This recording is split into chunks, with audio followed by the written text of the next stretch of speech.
Hey, good morning, my friends. It is Monday, the 26th of August, 2024, and I am back here with you after a little bit of a hiatus this summer. This is the Backshed Bible Study. Welcome.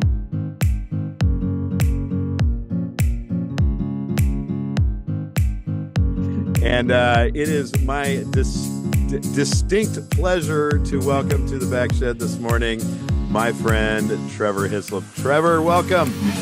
Cliff, thank you so much for having me. Just before we jumped on air, was admiring the shed. I mean, what an incredible space you're in. Love it. It's amazing. Pardon the bright light out back. That's there. right. And the dog that just walked by. I love and that. the dog that just walks by. Yeah. If we our neighbors' dogs are barking like crazy right now, you may see another dog stop in here that's in a cone. So my poor Poppy lost her womanhood on Saturday. So wow. she's kind of meandering around a little sad today. Sure. I'd like to welcome my faithful friend Donna Dews, who is watching along this morning. And she's always guest number one to check in and be sure that we're here. And Trevor, like you heard me say, I took a hiatus this summer, and people are saying, well, were you tired of doing this? The technology that made this happen for me to be able to stream a Zoom meeting onto Facebook got real messed up. And so I had to do a lot of sleuthing on the internet to figure out how to do this the right way. So I was finally able to get that back. But great. All right. So we're not here to talk about me. I am here today because we are celebrating Sunrise Community Church's 50th anniversary this year. Church founded in 1974. Coming up October 6th, we're going to have a big celebration day at Sunrise, single service. A lot of people from the past are going to be showing up. But one of the things that I'm trying to do is to get people that aren't able to show up because they might be in places like Florida, and bring them on and tell their story. You had a significant piece of the Sunrise story during an era, kind of like all of us do during an era. So tell us a little bit about when you were at Sunrise, what you did, and then we are going to go from there. Yeah, that sounds great. So let me share a little bit of backstory before getting into our time at my time at Sunrise. So my wife, Mindy, and I went to college in Sioux Falls, South Dakota. And there we met George and Alicia Luna. George and Alicia Luna were on staff at Sunrise for many years. That's right. So Mindy and I were engaged. We ended up getting married. We decided to take our honeymoon in Lake Tahoe. And so, as a kind of surprise, we get there. We get a phone call. This was at the early days of like cell phones and texting. And George reached out to us and said, "Hey, Larry Roberts and I are only a couple hours away. We would love to come up and take you guys out for dinner." So Mindy and I are on our honeymoon. And George texts me. And so the poor college kids that we were at the time, all we heard was free food, So we're like, that sounds great.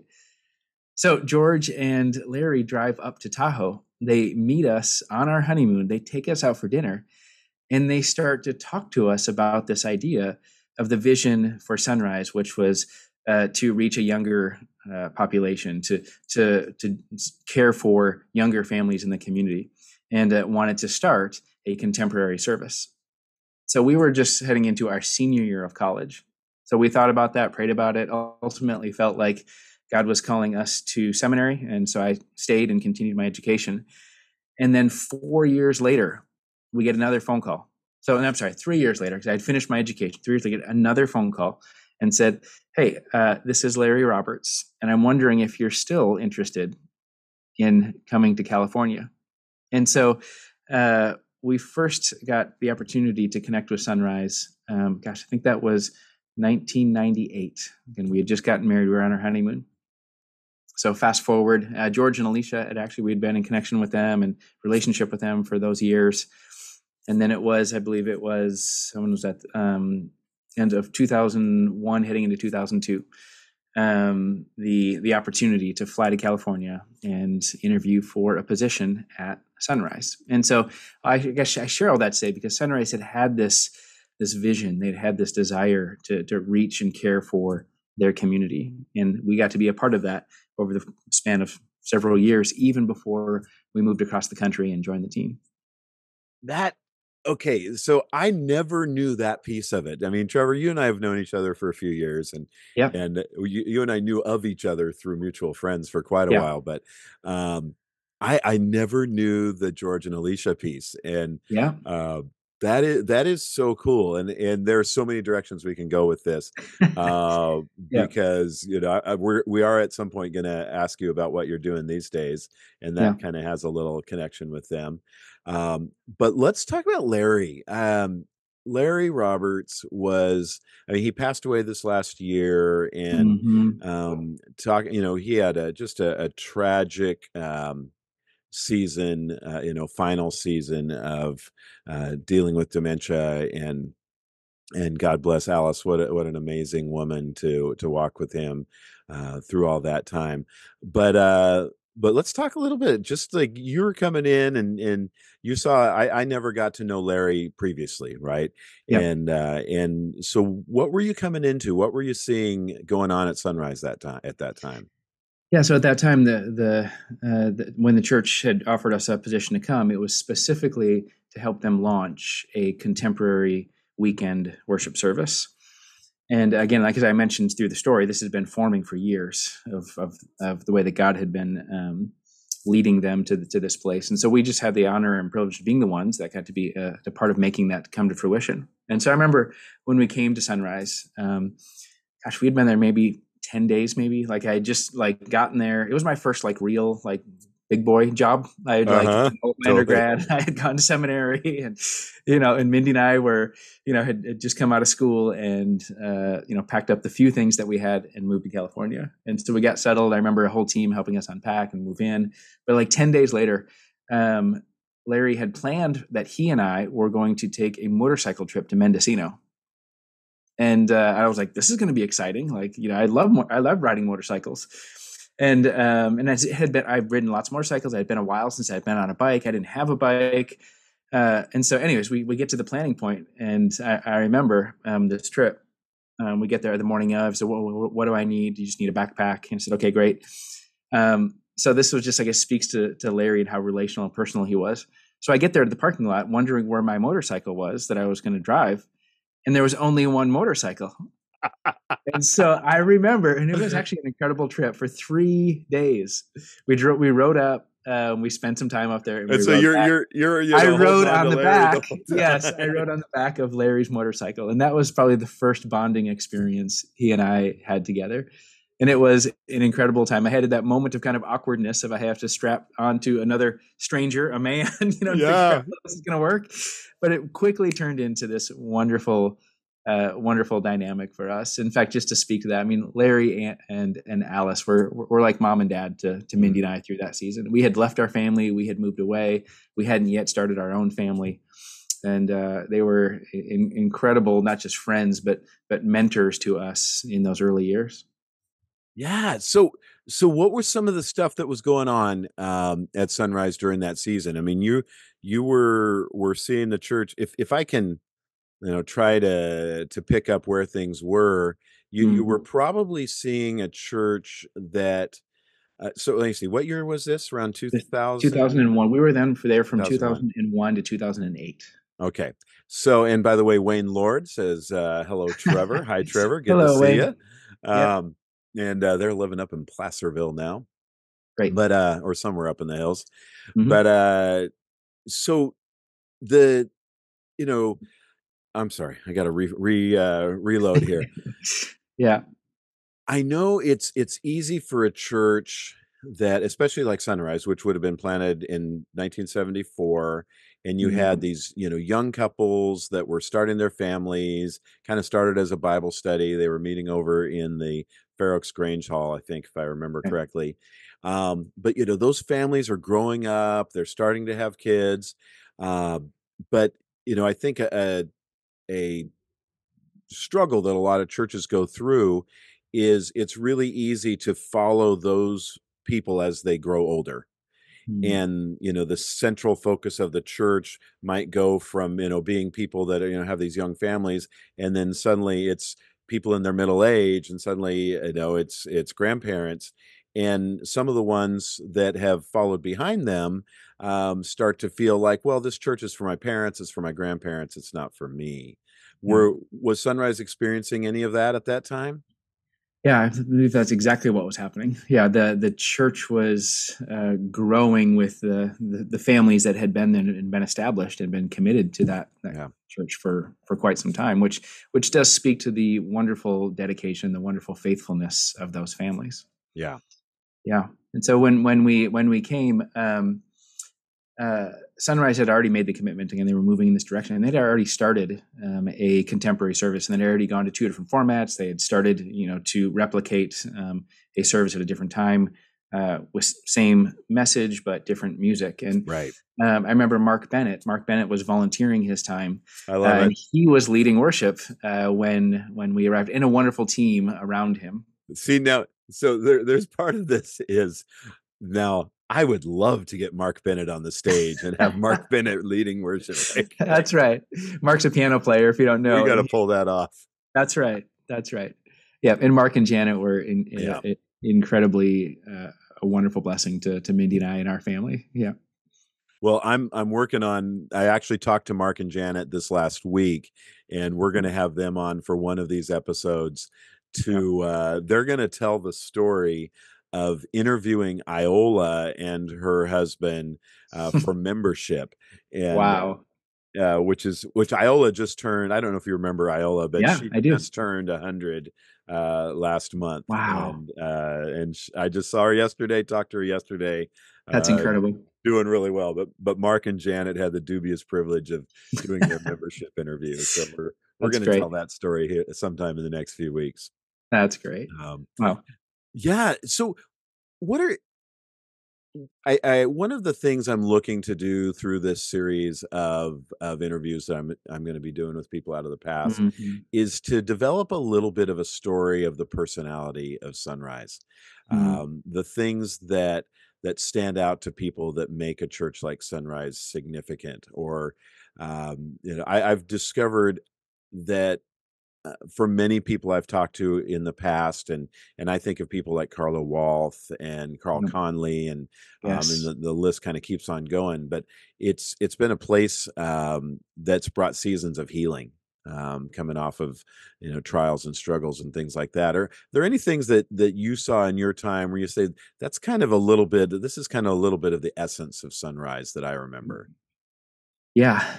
Yeah. Now, having it's been years since we've been away from It's been a Sunrise, so it while, yeah. helps. It helps gives perspective to our experience elsewhere, and in contrast and comparison to Sunrise. And for Mindy and I both, we still have this incredible place in our heart for Sunrise Community Church. Like, for us, again, we were young. We had just gotten married, was finishing grad school. We were leaving our family. We were starting over. We were beginning a new life together. And those years that we were at Sunrise, again from 2001 to 2008, and in those years, both of our boys, Noah and Zachary, were born. Sunrise embraced us like family, like Yeah. in a way that we have experienced at no other church and in no other community ever since. And so, I think one of the distinctions or one of the qualities or characteristics was just the highly relational, highly caring, loving, supportive, from the staff, at the top levels with Pastor Rich when he was there, all the way down Yeah. to meeting with our small group every week and just being in community in the church. And that was a really sweet time for us as a family. So you brought up Rich, and I realized that Rich had only been there a few years by the time you got there. That's right. What was Rich like back in those days? What was young man Rich Sherman like? Young man, Rich Sherman. Rich. I mean, when I mentioned earlier, highly relational. Yep. Like, I remember just instantly feeling comfortable with Rich. Mm-hmm. I had that when became that nervousness. He's the senior pastor. I'm just the worship guy. He's twice my age, and he knows everything and I know nothing. And I kind of stepped into that space with him and instantly just felt safe and felt comfortable, felt relieved. And it just says so much about him as a person. I ran into Rich at Pete's Coffee on Friday while I was kind of finishing up my sermon prep for Sunday, and here he is meeting with somebody, in the way that only Rich can, like in the most loving, sensitive environment. I mean, the guy just he knows how to love people, and when you're with him, you feel like you're the most important person around, and he knows your family, and he remembers all these kinds of things. Uh, Boy, I just feel like he really set a precedent during that season, his 20 or so years here, of what it meant to care for people. Right. Yeah. And he was an incredible, not just relational friend to me, but I think a ministry mentor to me. Yeah.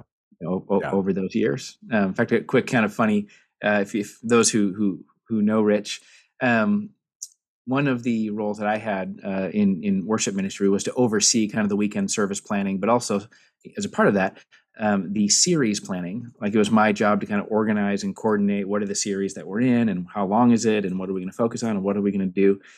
And if you know Rich would get on stage and he wouldn't have any notes. Right? He would just hold a Bible or he'd set it down. He didn't even need the Bible because he just had everything memorized. Right. And if you attended one service, the stories he told were different than he told in a different service, Yeah. And it was an incredible gift that he had. But I remember him and I'm trying to organize and coordinate, and he is just this free-flowing, free thinker, brilliant mind, right. Just kind of doing his own thing. And I was kind of running to catch up. Where's Rich going and what's going to happen now and where are we headed next? So, yeah. And then he'll be in the middle of it and suddenly, and I've seen his notes from when he sermon preps, and he just has these tiny little letters that he's written down and all this, on just a half sheet. Yes, right. And then suddenly he'll go, and that reminds me of Zephaniah 2:11, and and he pulls out the most obscure random scripture. I probably should go read that before I. Yeah, that's right. And the guy has a command of the Word of God, and how it could be used anywhere at any given time, and going out to meals with him is awesome because he just naturally brings up the Lord in conversations with anybody that's there, right? Yeah, that's right. Oh, this is fun. We have Wayne had mentioned in the comment section here that he was at the Fair Oaks Grange Hall at that first time there, and then also Rick Weber is watching along, and I adore Rick Weber. Okay, so how do you know Rick? Rick is listening. Rick is one of my favorite people in the world. And you talk about Rich being a mentor. Rick, Rick was that before Rich, and it has been since in my life. So Rick and Annie were pastoring a church in Sioux Falls, South Dakota, Oak Hills Baptist Church, and Mindy and I had started attending there when we were students at the University of Sioux Falls, and eventually got plugged in with their worship team, and eventually had the privilege of sitting down with Rick, who then invited me to become an intern at the church. Got it. And so when I was in my undergrad, worked under Rick as an intern. Eventually, when I got to seminary and was progressing into further into my education and experience, was able to support in that role of leading worship at Oak Hills Baptist. And Rick and Annie were incredible people in our lives then, and to be able to care for us and love us. Same kind of story. We had left our family as Mindy and I were young. We were dating, and I remember going to their house in the winter time, in South Dakota, which is like most of the year, right? And we would have chili. Annie would make chili for us, and it was like the best chili ever, and like warm cinnamon rolls on the side. And I still Wait, remember this day. Mindy and Annie, Rick, how come I never got the warm cinnamon rolls? and there are still times, like even in our Right? like adult life now, like we crave like chili and cinnamon rolls because Right? of those memories back as college kids sitting at their home. Oh, that is Yeah. so cool. So for those of you now, some of you are like, well, now they're talking about stuff we don't know about. Yeah. Rick Weber was the district minister for the North American Baptist Conference in what we call NorCal Mhm. for several years. And during the early on time when shortly after I started at Sunrise, and he was there up until a couple of years ago. I think it's been about 3 years ago that Rick retired. But he was that pastor to the pastors. He was Yeah. the guy that would call me up, and especially this was during our season when we were without a pastor. Rick would kind of grab me and take me to lunch, and we'd sit down, and I remember one time just sitting at Mm. this lunch with Rick, and he looks at me, and goes, "Cliff, how are you?" And I just started losing it, right? But that's the thing. So because Rick, you're probably just dying right now with us talking about you like this. But he is that guy that um just knows how to meet the heart of pastors and love them. Mm. And I can tell you this, the day that Rick emailed me to tell me, hey, you're going to find out pretty soon that I'm going to announce my retirement. I just sat at my desk and started weeping, Mm. and because yeah, I might do it again. Um, because he had had such an impact on my life personally in just a short season that I'd been at Sunrise. So, you all are blessed to be in the presence of Rick Weber hiding Mm. right now behind the chat here. So, Rick, we love you um, Yeah. a lot. Um, Trevor, tell us, Yeah. would you believe we have 20 people on? I told you we'd be lucky if we had nine. Man, that is great. Um, uh, Tell us about what you are doing these days out in Florida, Sure. because I So think it's really cool. yeah, let me kind of fast forward when we left our time at Sunrise. So it was 2008. We stepped away from the role at that time. I was the worship pastor at Sunrise, and the reason we had stepped away is we felt the Lord calling us to a new opportunity, which was in South Dakota. So we moved back to Sioux Falls, South Dakota. We were invited to step into a role as a worship pastor, but God had way more for us than just that role or that opportunity. We stepped into a church that was actually really struggling. So for 2.5 years, got to be a part of a renewal project, helping a church through a season of transition. Oh, that's cool. Like briefly after we had gotten there, the senior pastor had resigned and stepped away, and then immediately after, the executive pastor had stepped away, and so we spent the latter almost 2.5 years of myself and a few others coming together as an executive team to help carry that church forward. And in the midst of that, a few things. One is it's just an incredible amount of healing that God did in and through that church in our time there.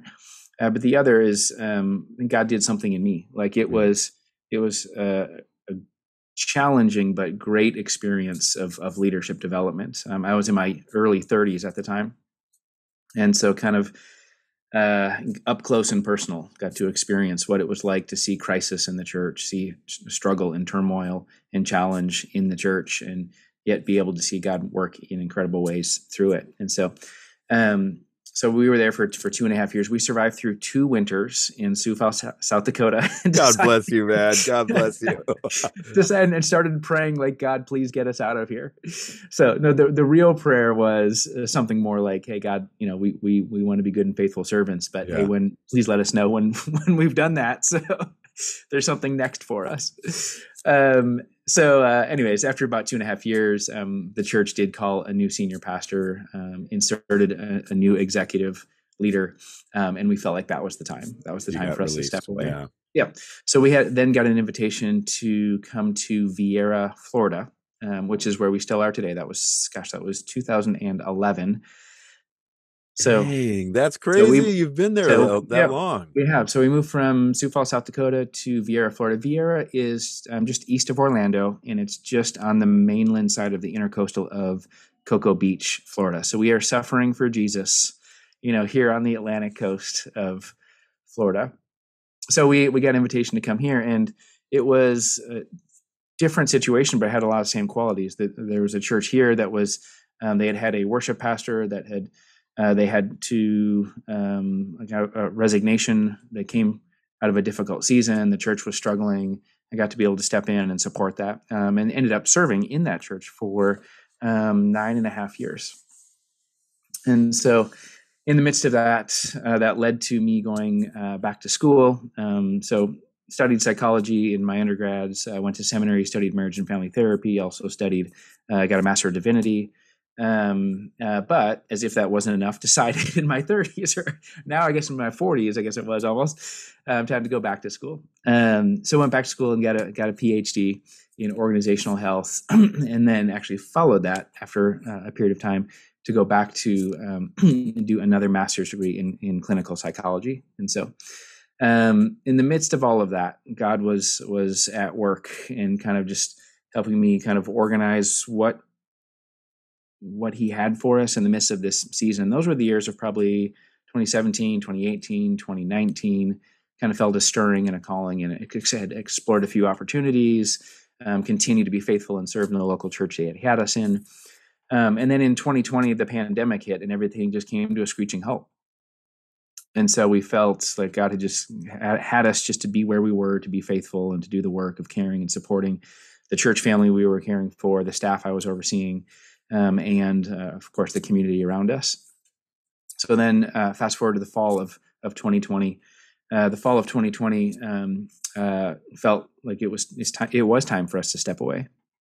And so in the fall of 2020, I resigned my position from the church, and God opened up at that time 2 incredible doors that I stepped into, and I'm still doing both of them today. So one of them is through that I had coffee with a good friend of mine. He's a clinical psychologist, and he had sold his practice. He was getting ready to launch or do something new. And I knew that he knew, of course, that I had been in the field before. He was actively working in the industry of counseling, and so it was January 1st of 2021. We partnered together, and I got to join him in opening a practice called Live Well Behavioral Health. And so for the last 3.5 years, have been working with and overseeing our team here at Live Well, and then reaching into our community to provide clinical care. And so that's been incredibly meaningful for me to be able to step into this in this type of way. So let me pause there because I guess there's more to that story, but it sounds like No, I just when I think about what I know of you, and not only from what I heard again from mutual friends over the years, but yeah. from what I've experienced personally from you, and this is where I pause and look out to the rest of you and say, Trevor is such a good guy. Like, what you need to understand is, a few times a year, 3 or 4 times a year, I get the most random text from Trevor, just checking in, seeing how I'm doing, asking how he can be praying for me, and taking some time to encourage me as a pastor. And Trevor, you got to know, like, those moments are such a blessing. Mm. And I feel like, the way God has lined all of this up together and brought you to this place where Yeah. you are today, it's cool to watch God work. And I'm sure 30 years ago, you never would have imagined, anything 20 years ago, No. anything like where you are right now. And Yeah. No that's idea fun to watch. in the midst of that. Yeah. And so, so what I'm up to now is I'm the Chief Development Officer of Live Well Behavioral Health. I'm a clinical marriage and family therapist. But another piece of this that I get to do is through that season of transition for me, I also connected with a national ministry called Pastor Serve. And so Pastor Serve does exactly what their name is. They serve pastors, and essentially they pastor pastors and they care for pastors. And so they do coaching, and they do consulting, they do crisis care. And so I've had the joy over these last 3.5 years of being a member of that team, and kind of an extension of that team, to serve and support pastors, their staff, and entire church communities. And so whether that is through my work at LiveWell, where I get to work with a lot of local pastors.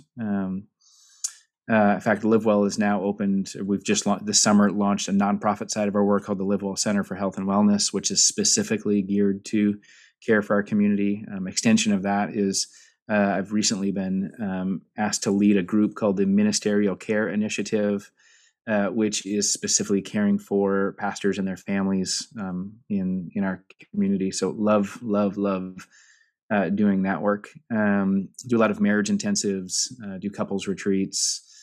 And then that kind of spills over into that work that I get to do with Pastor Serve, where I get to, whether it be a guest on a podcast, or I get to go speak somewhere, or get to facilitate a retreat, or whatever it might be, caring for these pastors who in turn care for their churches and their communities. So it's been really meaningful work.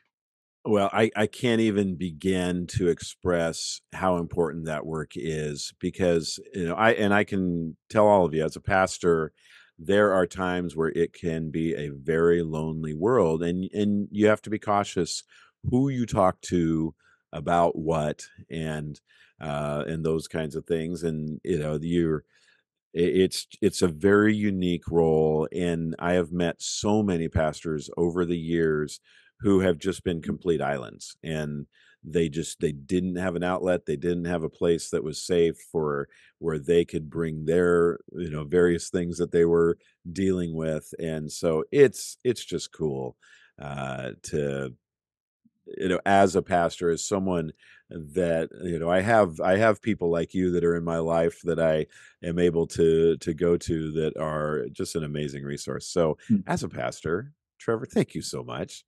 You're welcome. Yeah. Uh, So can I share one thing? yeah. Probably the best part of all of this that I didn't get to share is, Cool. So Mindy and I just celebrated our 26th wedding anniversary. So congratulations. So all the way from our honeymoon in Lake Tahoe 26 years ago, right?